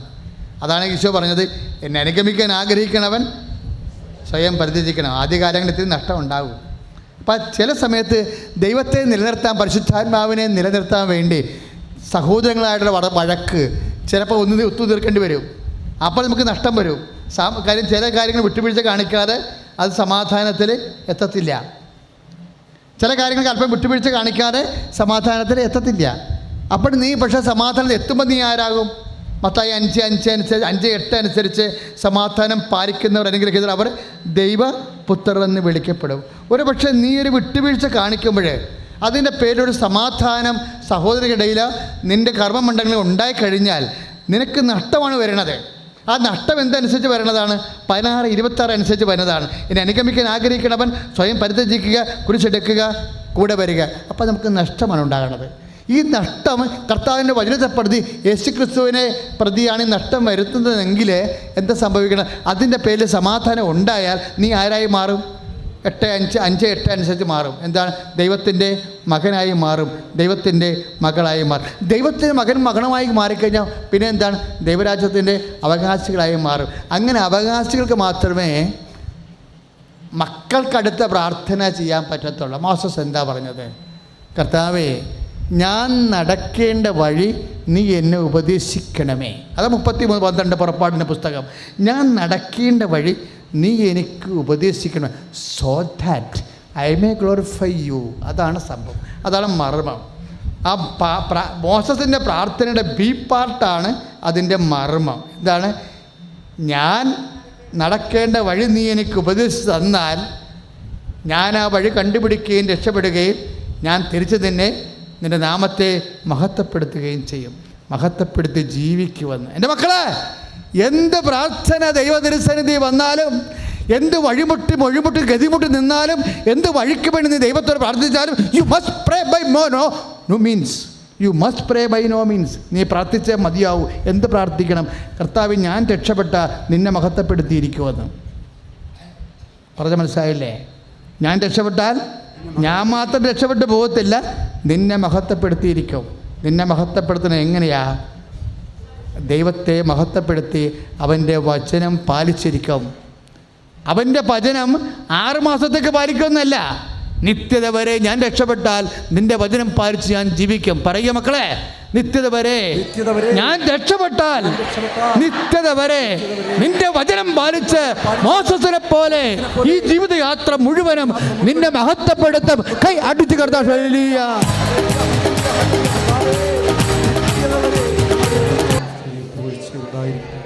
പരിശുദ്ധ പരമദിവ്യകാരുണ്യത്തിന്, പരിശുദ്ധ പരമദിവ്യകാരുണ്യത്തിന്, പരിശുദ്ധ എഴുന്നേക്ക്. നിങ്ങൾ എഴുന്നേക്കുന്നവരെ അച്ഛൻ പ്രാർത്ഥിച്ചുകൊണ്ടിരിക്കുക. പരിശുദ്ധ പരമദിവ്യകാരുണ്യത്തിന്, പരിശുദ്ധ പരമദിവ്യകാരുണ്യത്തിന്. പ്രിയപ്പെട്ടവരെ, സിദ്ധാന്തവും പ്രയോഗവും ആശയവും ആവിഷ്കാരവും വഴിയും പ്രവൃത്തികളും എല്ലാം കർത്താവാണ്. കർത്താവിനെ ആവശ്യിക്കാൻ ആവശ്യമായ ആധ്യാത്മിക സാഹചര്യമാണ് ഹൃദയഞെരുക്കമായി നമ്മൾ അനുഭവിക്കുന്നത്. അത് സഹനങ്ങളെ സ്തുതിപ്പാക്കി മാറ്റി കർത്താവിനെ നമ്മൾ സ്വീകരിക്കുന്നതിനെക്കുറിച്ചാണ് വചനത്തിൽ നമുക്ക് ഈശോ വെളിപാട് നൽകിയത്. ഇപ്പോഴ് ഈ അനുഗ്രഹ നിമിഷങ്ങളിൽ നിങ്ങൾ ഉടമ്പടി ചെയ്തിരിക്കുന്ന വിഷയങ്ങളുടെ മേലെ ദൈവത്തിൻ്റെ വലിയ ഇടപെടലുണ്ടാകാൻ വേണ്ടി അച്ഛൻ പ്രാർത്ഥിക്കുന്നു. അതിനുശേഷം ഉടമ്പടി ചെയ്യാത്തവരുണ്ട്, എത്രയും വേഗം ഉടമ്പടി ചെയ്യാൻ വേണ്ടി പ്രാർത്ഥിക്കണം. ഉടമ്പടി ചെയ്ത് കഴിയുമ്പോൾ നമുക്കൊരു ക്ലെയിമായി. ഉടമ്പടിയുടെ ഒരു ഗുണം അതാ, അത് വചനപ്രകാരമുള്ള പ്രാർത്ഥനയാണ്. അത് പുരാതനമായ പ്രാർത്ഥനയും ഒരു പുതിയ പ്രാർത്ഥനയുമാണ്. കംപ്ലീറ്റ് ബൈബിളാണ്. അതുകൊണ്ടാണ് നീ ഹാൻഡ് ബുക്ക് നിങ്ങൾ വായിക്കണമെന്ന് പറയണത്. ഹാൻഡ് ബുക്ക് വായിക്കാത്തവരും കൃപാസനം അറിയാത്തവരും ഉടമ്പടിയെ ആരെങ്കിലും വിമർശിച്ചാൽ നിങ്ങൾ വേറെ ഒന്നും ചെയ്യരുത്, ആ ഹാൻഡ് ബുക്ക് വാങ്ങിച്ചു കൊടുത്തേക്കണം. പിന്നെന്താ ചെയ്യേണ്ടത്? അച്ഛൻ്റെ ഫേസ്ബുക്ക് ലിങ്ക് കൊടുക്കണം. ഉടമ്പടി എടുത്തവർ ചെയ്ത അനുഭവ സാക്ഷ്യങ്ങൾ കാണിച്ചു കൊടുക്കണം. കാരണം നമ്മുടെ മുമ്പിൽ നൂറ് കണക്കിന് അനുഭവ സാക്ഷ്യങ്ങളുമായി ദൈവം ഉടമ്പടിയെ സ്ഥിരീകരിച്ചിരിക്കുകയാണ്. എന്താണ് 16-26 പറയണത്? നിൻ്റെ പ്രവൃത്തികളെ ഞാൻ അടയാളങ്ങൾ കൊണ്ട് സ്ഥിരീകരിക്കും. ഉടമ്പടിയുടെ സ്ഥിരീകരണം എന്ന് പറഞ്ഞാൽ എന്താണ്? സാക്ഷ്യമാണ്. ഉടമ്പടിയുടെ സ്ഥിരീകരണം എന്ന് പറഞ്ഞാൽ എന്താണ്? വചനം എന്താ പറയണത്? സാക്ഷ്യമാണ് സ്ഥിരീകരണം. കർത്താവ് സ്ഥിരീകരണത്തിന് എന്താ പറഞ്ഞത്? വൃക്ഷത്തെ ഫലത്തിൽ നിന്നറിയാം. വൃക്ഷത്തെ ഫലത്തിൽ നിന്നറിയാം. അപ്പോഴേ ഉടമ്പടി ഫലങ്ങളാണ് നമ്മൾ സാക്ഷ്യങ്ങൾ കേൾക്കുന്നത്. അപ്പോൾ ആ വൃക്ഷം ദൈവവൃക്ഷമാണെന്നുള്ളത് ആയിരങ്ങളുടെ വിശ്വാസവും അനുഭവവുമാണ്. അതുകൊണ്ട് നിങ്ങൾ ഇത് കാണാത്തവരും കേൾക്കാത്തവരും പുതിയ പ്രാർത്ഥനയായത് കാരണം ചിലപ്പോൾ അവർ എന്തെങ്കിലുമൊക്കെ സംശയം പറയും. ഒരു സംശയം പറയേണ്ട, നിങ്ങൾ ആ ബുക്ക് വാങ്ങിച്ചു കൊടുക്കണം. ഇപ്പം പുതിയ പുസ്തകം വരുന്നുണ്ട് ജനങ്ങൾക്ക് പൊതുവായിട്ട് വായിക്കാനുള്ള. ഉടമ്പടി പുസ്തകം ഇത് തന്നെയായിരിക്കും. ഇത് കുറച്ചുകൂടി ഇതിൻ്റെ ആഴങ്ങൾ ഭയങ്കരമായ ആഴവും ഉയരവുമാണ് ഉടമ്പടിക്കുള്ളത്. അതുകൊണ്ട് അതിൻ്റെ മഹങ്ങളെല്ലാം അതാത് കാലങ്ങളിൽ ഞാൻ സുവിശേഷ വേലയ്ക്ക് വേണ്ടി നിൽക്കുമ്പോൾ കർത്താവ് ഉടമ്പടിയെക്കുറിച്ച് പുതിയ കാര്യങ്ങൾ പറയും. പിന്നെ ഞാൻ വീണ്ടും പോയി അതിരുന്ന് ചിന്തിച്ച് ആലോചിച്ച് വചനം നോക്കി എടുത്തിട്ട് വീണ്ടും അത് എഴുതി വെക്കും. അങ്ങനെ സമ്പൂർണ്ണ ജ്ഞാനമുണ്ട് ഇപ്പോൾ ഉടമ്പടി പുസ്തകത്തിൻ്റെ. ഉടനെ വരും, അടുത്ത മാസം കിട്ടും നിങ്ങൾക്ക് ഉടമ്പടി സമ്പൂർണ്ണ ജ്ഞാനത്തിൻ്റെ പുസ്തകം. അപ്പോൾ എൻ്റെ മക്കളെ സന്തോഷമായിരിക്കുക. ഇപ്പോഴും നമ്മൾ രോഗികൾക്ക് വേണ്ടിയാണ് ആദ്യം പ്രാർത്ഥിക്കുന്നത്. നാനാതരത്തിലുള്ള രോഗികളാണ്. അസ്ഥി രോഗികൾ, പേശി രോഗികൾ, ആന്തരിക അവയവ രോഗികൾ, വിട്ടുമാറാത്ത മരുന്ന് കഴിച്ചിട്ടും മാറാത്ത രോഗികൾ, പഴകിയ രോഗികളെല്ലാം പ്രാർത്ഥിക്കാൻ പോയി. കർത്താവ് ആ സമയത്ത് കർത്താവെ സാക്ഷ്യം പറയിപ്പിക്കണേ, കർത്താവെ സാക്ഷ്യം പറയിപ്പിക്കണമെന്ന് ഉള്ളിൽ പറഞ്ഞുകൊണ്ട് സ്തുതിക്കട്ടെ. ഹല്ലേലൂയ.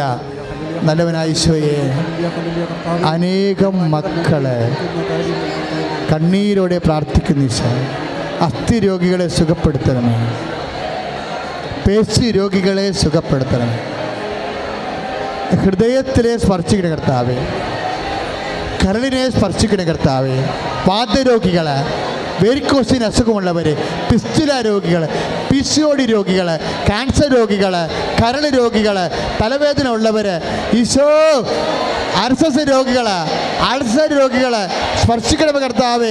ഈശോ അലർജി രോഗികൾ, ചിരങ്ങ്, ചൊറി കർത്താവ് സ്പർശിക്കണം. ഉദര രോഗികൾ, ഉദരാശയത്തിൽ, മൂത്രാശയത്തിൽ, ഗർഭാശയത്തിൽ, ആമാശയത്തിൽ സിസ്റ്റുള്ളവർ, വേദന ഉള്ളവർ, ഒഴിക്കാൻ പറ്റാത്തവർ, മൂത്രാശയ രോഗികൾ, യൂറിനറി ബ്ലാഡർ കടപ്പുള്ളവർ, യേശുവെ യൂറിക് ആസിഡ് ഉള്ളവർ, യേശു ക്രിസ്തു ഉന്നതമായ നാമത്തിൽ മാരക രോഗങ്ങൾ, തീരാവേദികൾ, ഷുഗർ രോഗങ്ങൾ, പ്രഷർ രോഗങ്ങൾ, ക്രിയാറ്റിൻ രോഗങ്ങൾ യേശു നാമത്തിൽ മാറിപ്പോട്ടെ. ഹല്ലേലൂയ. വയറെ കൈപൊത്തി പ്രാർത്ഥിക്കുന്ന ഈശോ പറയുന്നു. വയർ പെരുപ്പമുള്ളവർ, വയറ് വേദന ഉള്ളവർ, വയറിൻ്റെ ഉള്ളിൽ മുഴയുള്ളവർ, തന്നെയല്ല അടിവയറ്റിൽ നിങ്ങൾ ഇപ്പോൾ കൈവച്ച് പ്രാർത്ഥിക്കേണ്ടതാണ്. സ്ത്രീകളായാലും പുരുഷന്മാരായാലും അടിവയറ്റിലുള്ള ആന്തരിക അവയവങ്ങളുടെ മേൽ കർത്താവിൻ്റെ വലിയ സൗഖ്യം ലഭിക്കേണ്ട സമയമാണ്. ശ്രുതിയുടെ ഹല്ലേലൂയ. കർത്താവേ, കർത്താവേ സ്പർശിക്കണ കർത്താവേ, അടിവയറ്റിലെ ആന്തരിക അവയവങ്ങൾ, ഉദര രോഗികൾ, അടിവയറ്റിലെ രോഗങ്ങൾ യേശുവിന്റെ നാമത്തിൽ, യേശുവിന്റെ നാമത്തിൽ, യേശു നാമത്തിൽ സൗഖ്യം പ്രാപിക്കട്ടെ. ഹല്ലേലൂയ.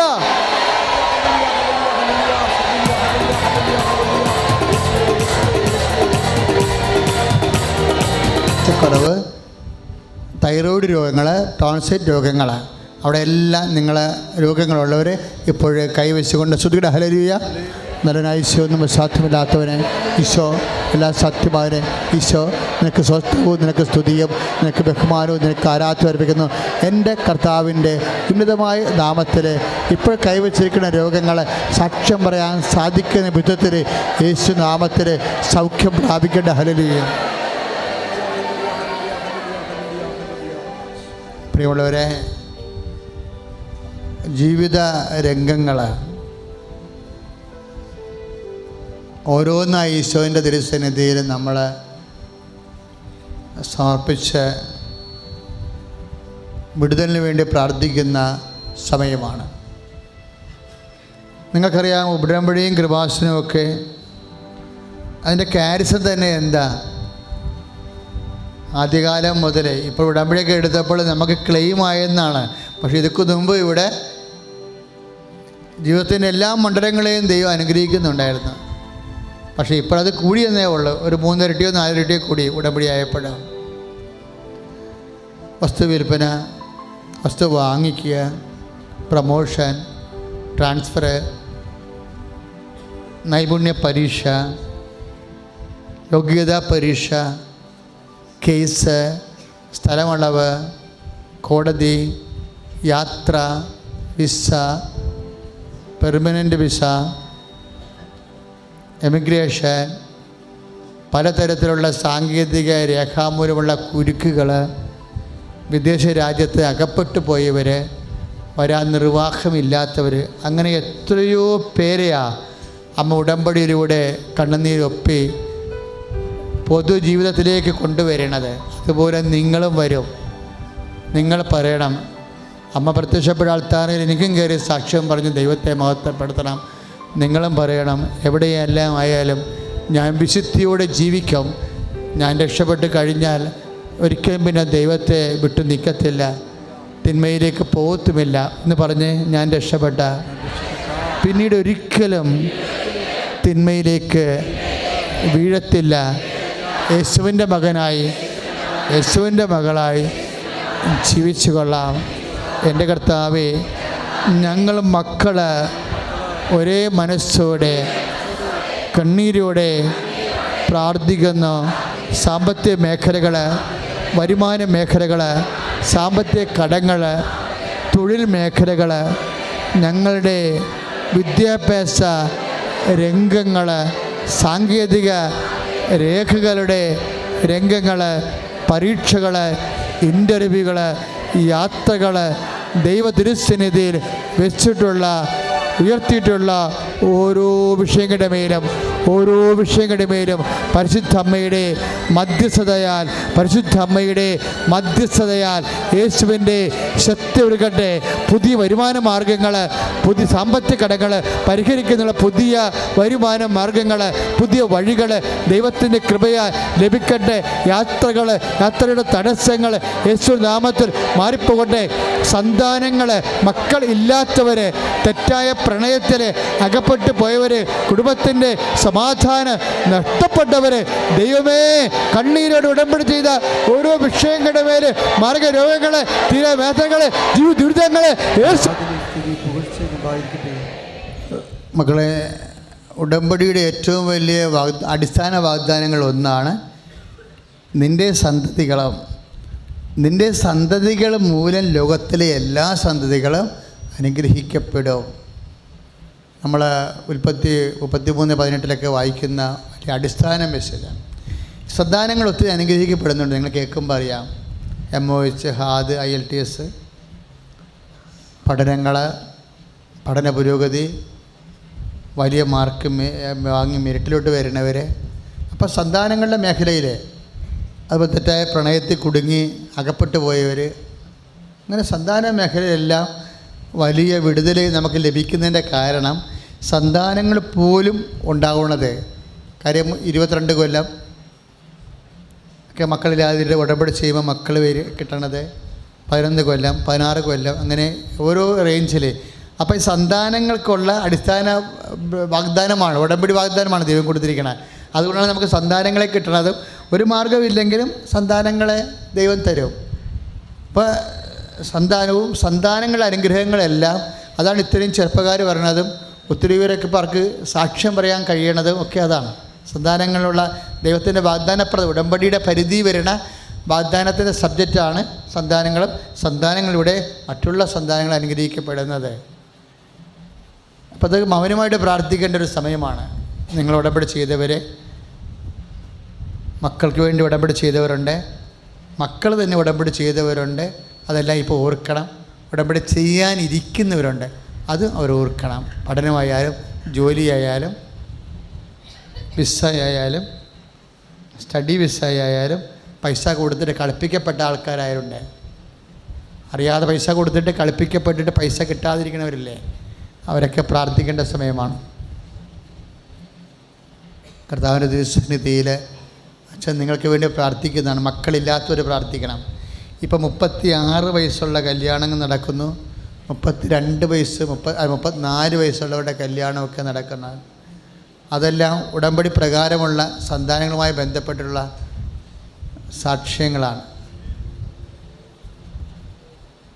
സാറ ചിരിച്ചതും ഈ പ്രായക്കൂടുതൽ കൊണ്ടാണ് ചിരിച്ചത്. പക്ഷേ ദൈവത്തിന് അത് ഇഷ്ടപ്പെട്ടില്ല.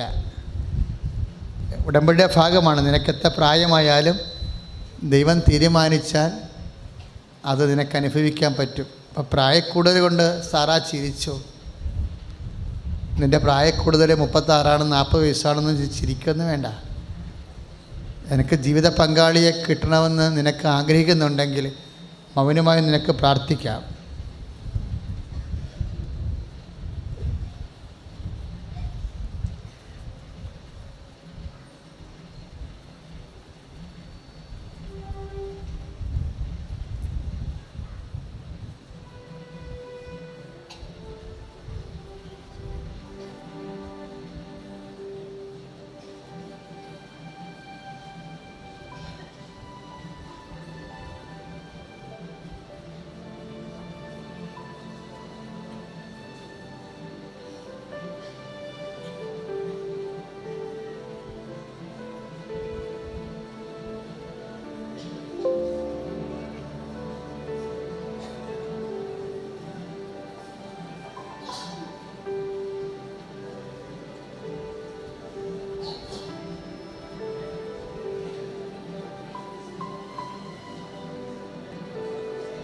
പ്രിസ്ലാ നേരെ ചോദിച്ചെടുക്കുക.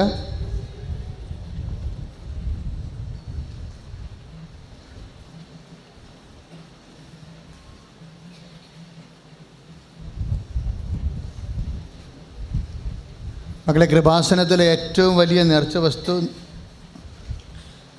അമ്മയുടെ പത്രമാണ്. പത്രത്തെക്കുറിച്ചുള്ള വലിയ ഗംഭീര സാക്ഷ്യങ്ങളാണ് നമ്മൾ ഈ മാസം ഒത്തിരി കേട്ടെ. നമ്മളെപ്പോഴും ശ്രദ്ധിക്കേണ്ട കാര്യം, ഉടമ്പടി 1-ാം ഘട്ടം. ഇപ്പോൾ 3 മാസം കഴിയുമ്പോൾ ഉടമ്പടി 1-ാം ഘട്ടമാണ് പുതുക്കണത്. ഉടമ്പടി 1-ാം ഘട്ടം പുതുക്കിയവർ ഞങ്ങൾ ഉടമ്പടി പുതുക്കിയെന്നും പറഞ്ഞ് നിങ്ങൾ വീട്ടിലിരിക്കരുത്.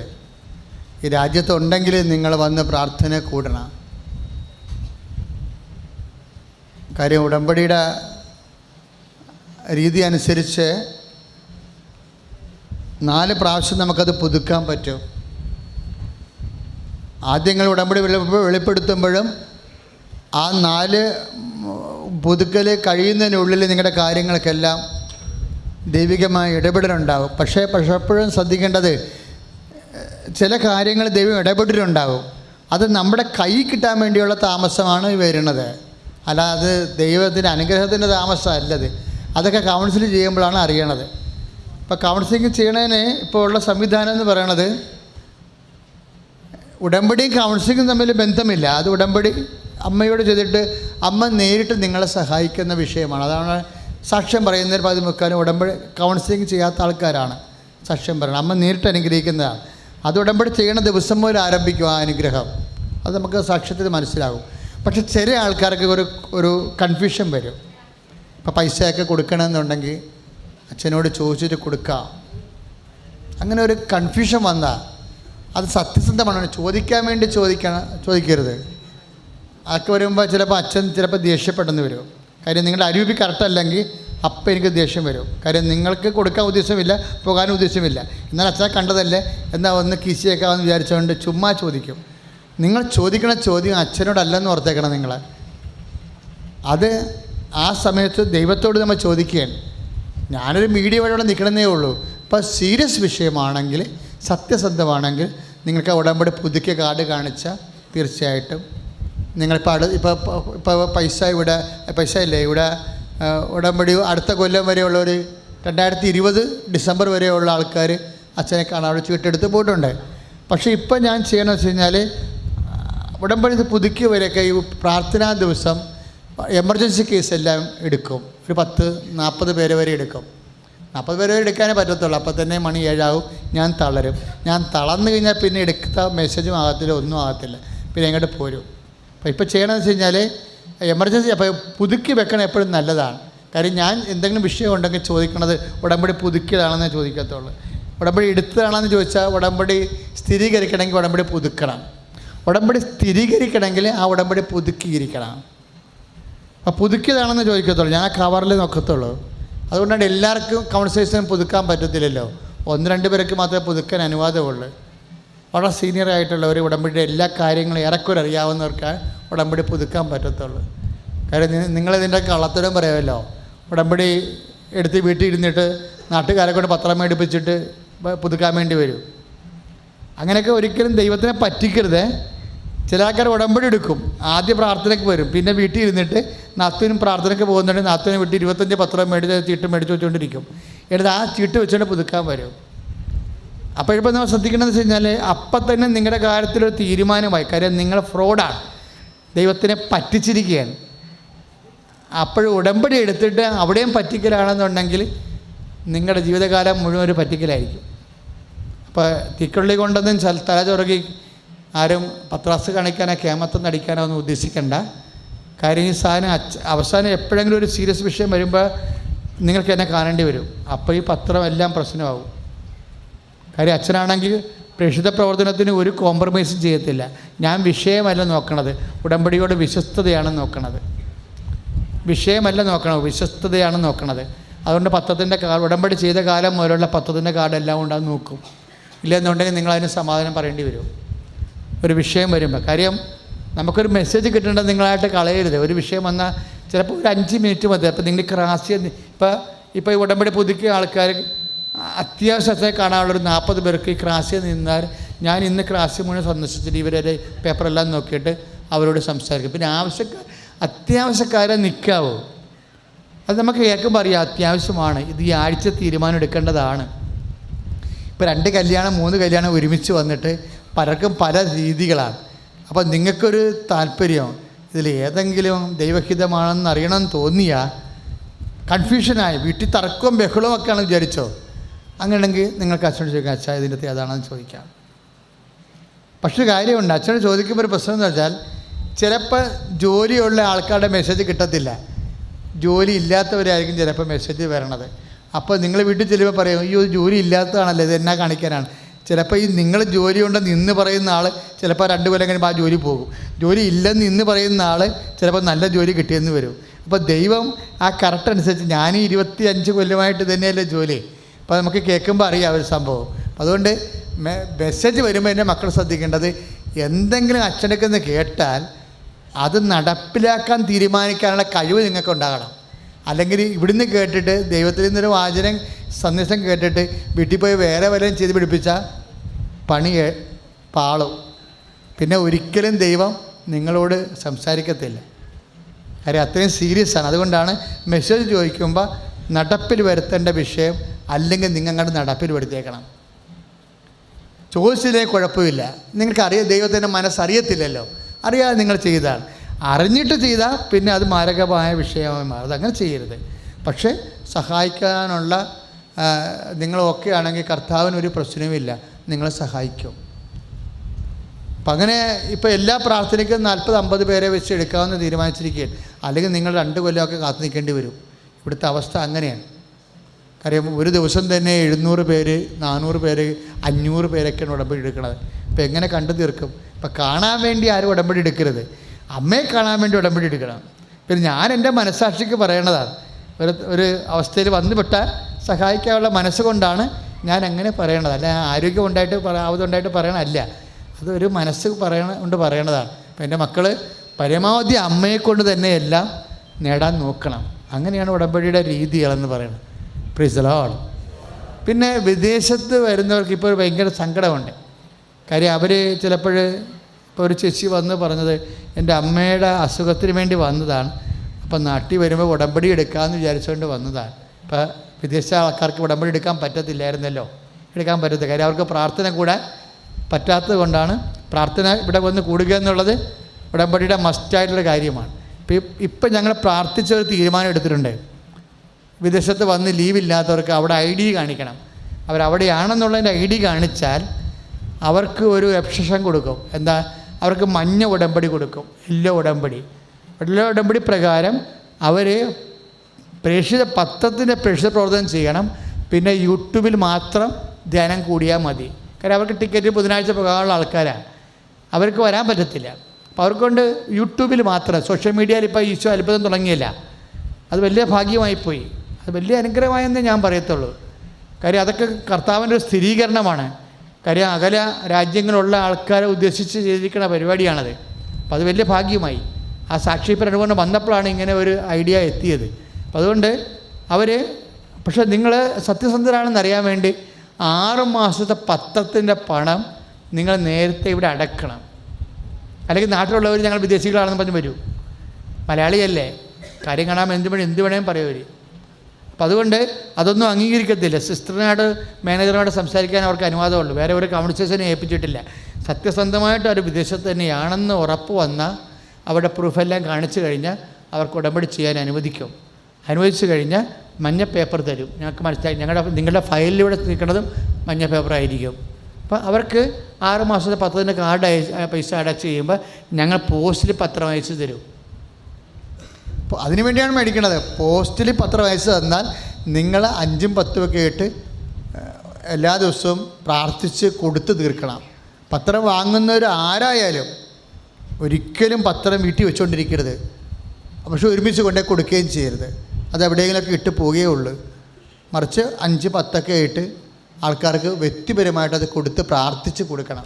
അപ്പോൾ എന്നിട്ട് നിങ്ങൾ മനസ്സിൽ പറയണം, കർത്താവേ, എൻ്റെ അടുക്കുന്ന പത്രം വാങ്ങിക്കുന്നവർ ഈശോനെ തേടി വരാൻ ഇടയാക്കണേ. അവിടെ വിഷമസന്ധികളിലെ അമ്മ അത് ആഗ്രഹിക്കുന്നുണ്ട്. അതുകൊണ്ടാണ് ഈ പത്രത്തിന് വരെ നമ്മൾ കേൾക്കാത്ത, ഞങ്ങളാരും ഈശോയുടെ ഇരിപ്പുണ്ടല്ല, ഞങ്ങളാരും പറഞ്ഞിട്ടില്ല ഒരിക്കലും പത്രത്തെ തുടരണമെന്ന്, പത്രം കിടക്കണമെന്ന്. അങ്ങനെയൊന്നും പറയാൻ പാടില്ല, ബൈബിളിൽ ഇല്ലാത്ത കാര്യങ്ങളാണ്. പക്ഷേ ചില രോഗികൾ അങ്ങനെ ചെയ്യണത് അവർക്ക് ദൈവം കൊടുക്കണ വ്യക്തിപരമായ ചില ബോധങ്ങളാണ്. അതനുസരിച്ച് അമ്മ അവരെ സഹായിക്കുകയും ചെയ്യുന്നുണ്ട്. കൃപാസനത്ത് ഹോസ്പിറ്റൽ മിഷൻ തുടങ്ങി ഊളംപാറയെ വരെ, ഭ്രാന്തന്മാരെ വരെ കൊണ്ടുപോയി പത്രം കൊടുത്ത് പുറത്തു നിന്ന് വായിച്ച് കേൾപ്പിക്കുമായിരുന്നു അവർ സുഖപ്പെടാൻ വേണ്ടി.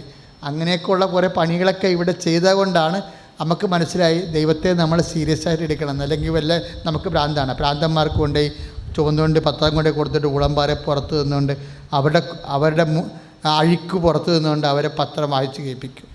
എന്തിനാണ്? കർത്താവ് ഇത് കേൾക്കുമ്പോൾ അവർക്ക് പ്രാർത്ഥിക്കാൻ ആരുമില്ല, പ്രാർത്ഥിക്കാൻ ബോധവുമില്ല. അപ്പോൾ അവരുടെ സങ്കടം അവർക്ക് മക്കളൊക്കെ ഉണ്ടാകുമല്ലോ, കുടുംബം ഉണ്ടാകുമല്ലോ. ഞാൻ ചില ഭ്രാന്തന്മാരെയൊക്കെ ഭ്രാന്ത് മാറ്റി കെട്ടിച്ചിട്ടുണ്ട്. കാര്യം അത് എന്താ വെച്ചാൽ അത് നമുക്ക് അവരുടെ കാരുണ്യം തോന്നിയാൽ എപ്പോഴെങ്കിലും ഈശോ അവരെ സഹായിക്കും. ആരും പ്രാർത്ഥിക്കാൻ ഇല്ലാത്തവരെ നമ്മൾ ശ്രദ്ധിക്കണം. നമ്മളവരെ സ്പോൺസർ ചെയ്യണം. ആരും ഇല്ല അവർക്ക് പ്രാർത്ഥിക്കാൻ ബോധവും കാണത്തില്ല, പ്രാർത്ഥിക്കാൻ വിശ്വാസം കാണത്തില്ല. അപ്പം അതുകൊണ്ട് എൻ്റെ മക്കൾ അങ്ങനെയുള്ള കേസൊക്കെ എടുക്കണം, കാരുണ്യ പ്രവൃത്തിയായിട്ട് എടുക്കണം. അപ്പോൾ ദൈവത്തിന് മനസ്സിലാകും നീ അവൻ്റെ മകളാണെന്ന് മനസ്സിലാകും, നീ അവൻ്റെ മകനാണെന്ന് മനസ്സിലായാൽ കാര്യങ്ങൾ എളുപ്പമാകും. ഞാൻ 4 വയസ്സ് തൊട്ട് അങ്ങനെയൊക്കെ പഠിച്ചു വന്നത്, അതെല്ലാം സത്യവുമായിരുന്നു. അപ്പം അതുകൊണ്ട് ദൈവത്തിന് പ്രിയപ്പെട്ടവളായി മാറാൻ നോക്കണം, പ്രിയപ്പെട്ടവരായി മാറാൻ. അപ്പം അതുകൊണ്ട് ഈ പ്രേക്ഷിത പ്രവർത്തനം ഇപ്പം കർണാടകയിൽ, ബോംബെയിൽ, ആന്ധ്രയിലൊക്കെ ഉള്ളവർക്കെല്ലാം ഹിന്ദി പത്രം, കർണാടക പത്രം, തമിഴ് പത്രം ഒക്കെ ഉണ്ട്. അവർക്കും ഇതുപോലെ അന്യ ജില്ലയിൽ നിന്ന് വരാൻ പാടാണ്. അപ്പം അവർക്ക് വേണ്ടിയും പുതിയൊരു പാക്കേജ് തുടങ്ങിയിട്ടുണ്ട്. റോസ് പത്രം കൊടുക്കും.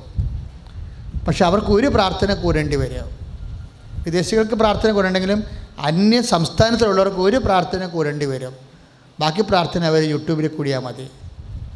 പക്ഷേ യൂട്യൂബിൽ എപ്പോഴും നമ്മൾ അച്ഛൻ നിങ്ങൾക്ക് തരണ വചനത്തിൻ്റെ നോട്ടുകൾ, വചനത്തിൻ്റെ 5 മിനിറ്റുള്ള പ്രഭാഷണങ്ങൾ നിങ്ങൾക്ക് തരും. ഇപ്പോൾ ഇന്ന് കേട്ട വചനം നിങ്ങൾക്ക് മുഴുവനും യൂട്യൂബിൽ 2-3 ആഴ്ചക്കുള്ളിൽ കിട്ടും.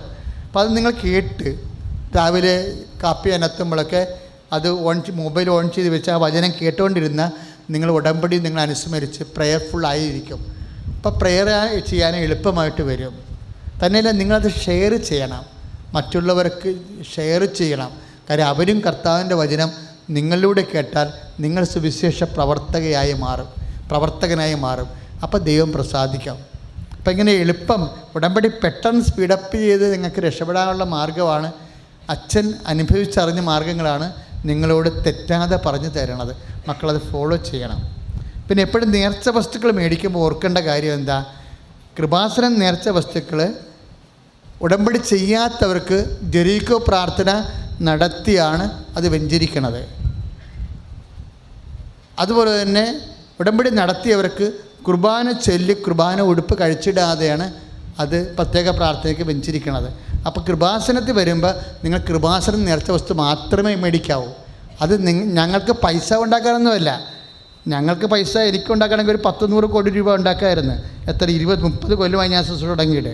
നിങ്ങളുടെയൊക്കെ ആരൊക്കെ ഞാൻ കൈ നീട്ടിയിട്ടില്ല, ഞാൻ കാശ് പറഞ്ഞിട്ടില്ല. ആർക്കും പബ്ലിക് പ്രൈവറ്റ് കൗൺസിലിംഗ് ഇല്ല, എല്ലാം പൊതുവായിട്ട് കാര്യങ്ങളേ ഉള്ളൂ, നിങ്ങൾക്കറിയാം.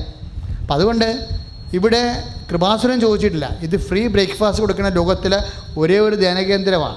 നിങ്ങൾ നോക്കിക്കോ, എപ്പോഴും 1000 ആൾ 1500 ആളുകൾ ദിവസം രാവിലെ ഉണ്ടാവും. അവർക്കെല്ലാം ഞങ്ങൾ ബ്രേക്ക്ഫാസ്റ്റ് കൊടുക്കുന്നുണ്ട്. ആരോടും പൈസ വാങ്ങിക്കണില്ല. ഒരു സ്വസ്ഥക്കാഴ്ചക്ക് ഒരു പെട്ടി ചുമ്മാ വെച്ചേക്കും, ഇഷ്ടമുള്ളവർ അതിനകത്ത് ഇടും. ആരെങ്കിലും കൊണ്ടുപോകുന്നവരും തരികയില്ല.